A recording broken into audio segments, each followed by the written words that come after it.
Hey, what's up everybody? I'm DJ Alex Brown and welcome to today's video. I'm going to quickly start off by apologizing for the incorrect branding in this video. Just ignore that the sweatshirt says it's lit because I really like the sweatshirt. As we get right into this video, we're going to be talking about the QSC K12.2 or K12.2 depending on who you talk to. This is an awesome 12-inch 2000 watt speaker. We'll talk more about the specs on this in just a moment. So we're going to start by taking a look at this speaker and all of the stuff that comes in the box and some of the accessories that are available. And then we'll take a look at some of the more in-depth stuff. Let's get started with actually taking a look at the speaker. So you have your standard QSC grille.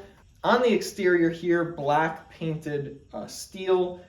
This grille I can say from experience, because a colleague of mine uses all QSC K12s for his audiovisual production business. It's a pretty easy grille to get dents out of if you need to, whereas some of the other speakers I've personally had, the grill is thicker metal and it's like impossible to get a dent out of. Just want to point out quickly before I flip this speaker around and take a look at some things around the back of the speaker. There is a little LED right here. I don't have the speaker plugged in right now, so it's not on. There's a little LED right here. This is to tell you when the speaker is on, but you can disable that LED from the LCD screen. By the way, these speakers make an excellent pairing with the QSC KS118 subwoofers. I do have a video out for those already, a review video. So if you want to check that out, make sure you click the card right over here. Now, let's take a look around the rest of the speakers. So you have your handle here. You have another handle on the top here. I'm not sure if you can see this, but there is a handle and a cutout the same as this one. But there's not a handle on this side. So this is my first little downside. I do wish that there was a handle here. I do prefer 3 handles so that you can grab handles like this or grab it from the top. It's not the end of the world. This speaker is a little lighter than my other set of speakers, but it is a little awkward sometimes when you're trying to get this on and off of a pole and having to use one hand here and put your other hand under it. That's probably why I've worn out my shoulder over the years. So it would be nice to be able to go like this or like this to take it off. There are 5 little rubber feet on here. These are to protect the speaker when you use it as a stage monitor. That's an excellent use for this speaker. I'm not going to get too deep into that in this video because I'm focusing this video mostly for the DJ, but I do also do audiovisual productions and lighting and stuff like that. So I do use these for that, and that's actually part of the reason that I got these. But again, not going to go too crazy on that in this video. Mostly talking about DJ use. If you've seen the original set of K12s, very similar back panel here with some minor changes, things like the display and that kind of stuff. You have your typical QSC blue locking IEC. I'm very happy to see that this has an IEC like the original K12s and not something like a PowerCon or True One or something. Okay, so apologies, I need to cheat a little bit here and use the iPad to get the exact specs on this. There are 2 combo inputs, so XLR and 1/4 inch into these. I would love to know if these are TRS or TS inputs. Unfortunately, there's no details for that on the website. I'm assuming that means that they're just TS, which means that you can't send a stereo signal through them.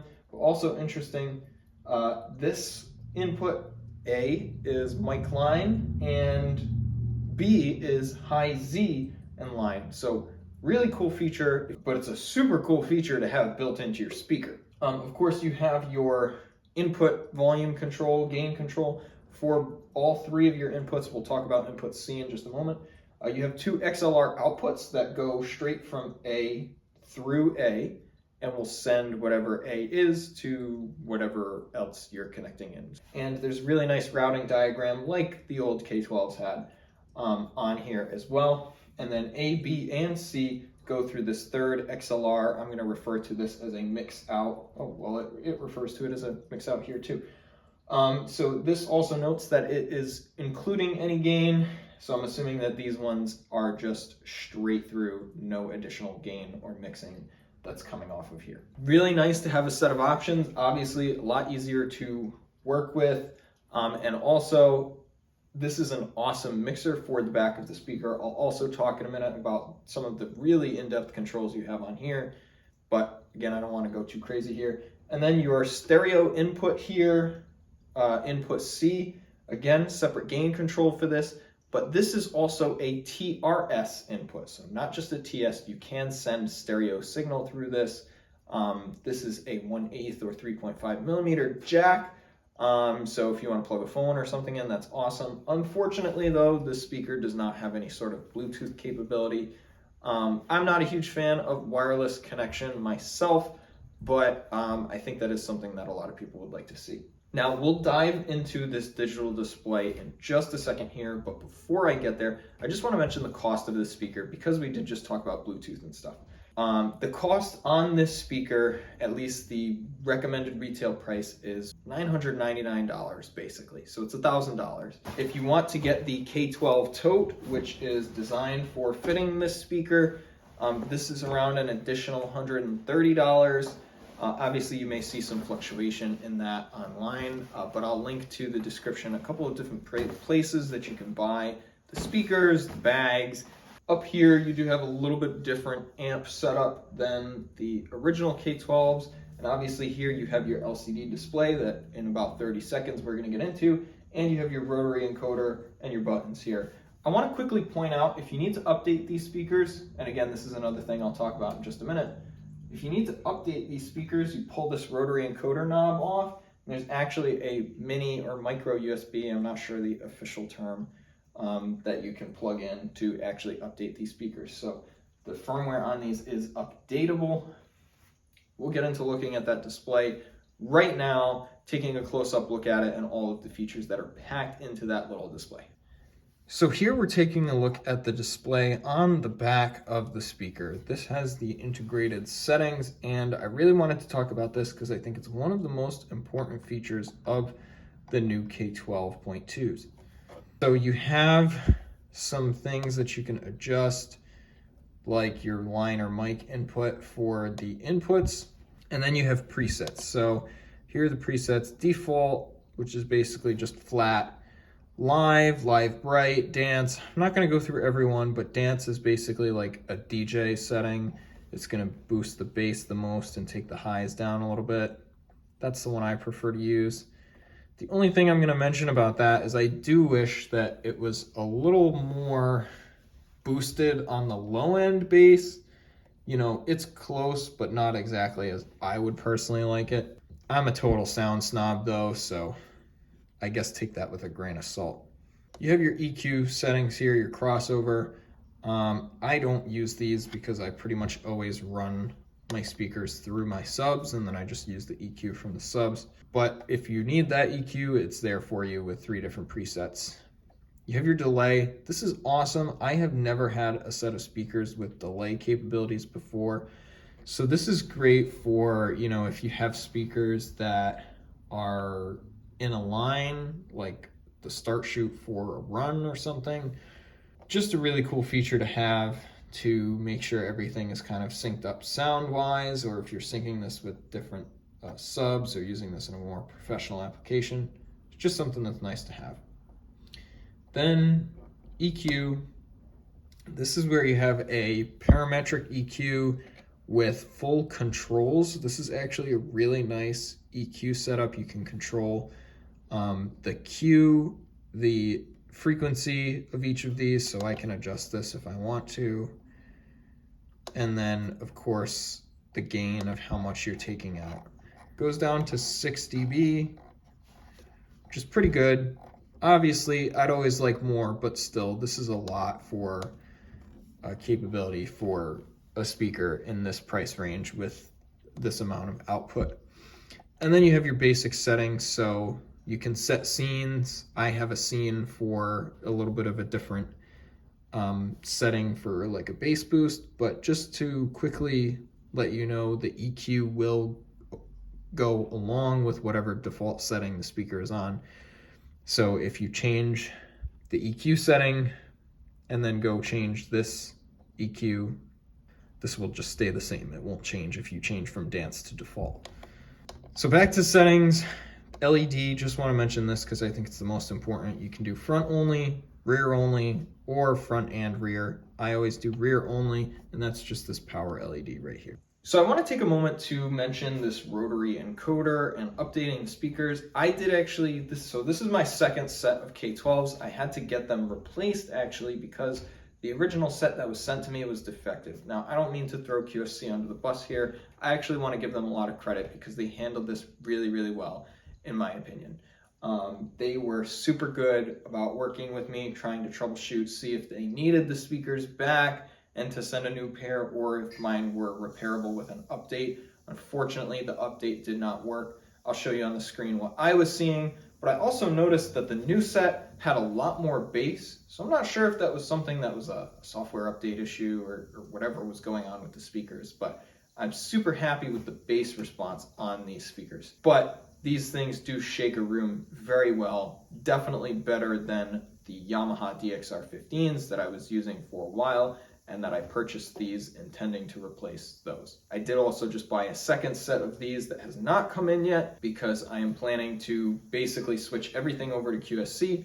As I grow my business, I want everything to kind of be the same so that for my employees working for me, they just work on all the same equipment. And switching everything to QSC, I think that's a huge sell, is that QSC offers a lot of different really good, consistent quality speakers, whether it's subwoofers, speakers, even line arrays. Now that we've gotten all that out of the way, let's flip this guy back around. And I just want to take a second to talk about the bag or tote that you use to carry these speakers. So this is the K12 tote bag.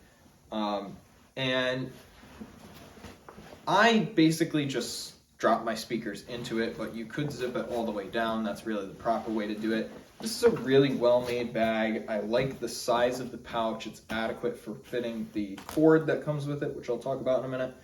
And the straps are very well built into this bag. You can tell QSC really cares about making sure the straps don't tear the bag apart, because that is a problem with something as heavy as this speaker. The net weight on the speaker is just shy of 40 pounds, so very important to have a bag that can hold up to it. And the straps and just the construction of the bag are very nice. The only thing I'll mention is if you plan to slip the speaker in and out like I do, you may rip the top of this stitching over time because it's not really the intended use of the bag. The other thing I want to mention that is a little disappointing to me is there's no hard plastic in the front to protect the grill. That's something I would really like to see on these bags. And I have not damaged the grills yet, but I can tell you if I keep the speaker set for 5 or more years, I'm definitely going to damage the grills on them. So that is an important feature of the fact that the grill is easy to replace or repair, but I still would like to see that safety feature, and I would be happy to pay more for a bag with that safety feature built in. Now, moving right along, for other things that come in the box, obviously you're going to get your power cable. So this is the power cable that came with the speaker. I'm going to go, let's stretch this out. So I'd say this is probably a 10-foot long power cable. Got to wrap it like an audio guy. Give me a sec here. I do have some pros and cons with the power cable. It's great to have a locking IEC, and it's great to have some length. 10 foot on a power cable is awesome, but it's still not quite enough for me. It's great that that's actually the same power cable that comes with the QSC KS118s subwoofers, so 10 feet more than adequate for a subwoofer. But it's just a little shy for a top speaker. Now, this is not the end of the world. I carry extension cords with me, and I much prefer a 10-foot wire over a 5-foot, which is what my Yamaha speakers had. But if you're a DJ and you're like myself, I like to personally keep my power strip off to one side of my table so that I'm not kicking it with my feet while I'm DJing. You might need a short 3 or 5 foot extension cord to get from whatever speakers on the opposite side of the table over to your power strip. So that is one little downside. Now, with the Yamaha speakers I was using before I got these, I had to use an extension cord on both sides, which was super, super annoying. So I'm glad that I don't have to do that anymore, and I only need to use one on one side, but still a little bit annoying. So let's talk some important tech specs on this speaker. So the wattage on the speaker, it says it's a 2 kilowatt loudspeaker, and it's a 75 degree spread from the speaker. It's pretty typical for a 12-inch speaker. I can say my Yorkville PS12Ps, those are an 80 degrees, so a little bit wider, but it's very a trivial difference. You're going to see the same on most QSC 12-inch speakers, and you'll see the 10-inch, I believe those are either 80 or 85 degrees. Now, I do have experience with the K10.2, the K8.2, CP8, CP12, and I'm not going to compare them in this video, but if you do want to see a future comparison on that, let me know in the comments because it is something I'd be interested in doing. I can explain why I decided to go with 12s and not 10s, or K12s and not CP12s, but anyway, that's kind of a tangent.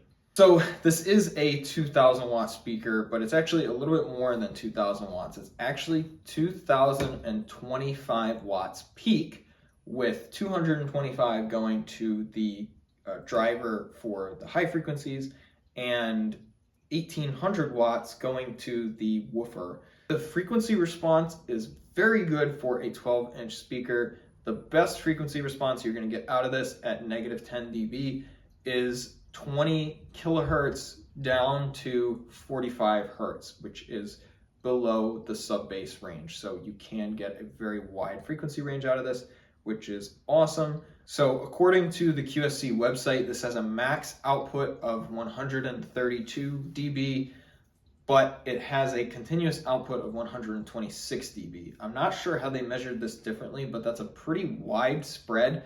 And these compare very well to my Yorkville PS12P speakers, which I believe have a max SPL of around 128 or 129 dB. So I'm a little surprised that these are technically quieter, even though I don't think they're actually quieter. Those measurements can also differ wildly based on how the measurement is being taken.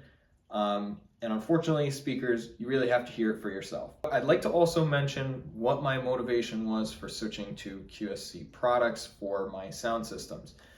One of the main things is that I am growing my business, and I feel that having the same set of speakers and something that's very predictable and replicatable is very important to growing your business. So that's one of the reasons that I chose these. Also, they just sound good, and there's a lot of other people in the industry that are using these, especially, like I mentioned at the start of the video, my company does not just DJs. We've done audio for ceremonies without any DJ services. We've done audiovisual productions, corporate meetings, and this is a really great everything speaker for all of those different things. So it's great for DJing, it's great for audiovisual work. Also, the QSC name and the K12s are very ubiquitous across all industries.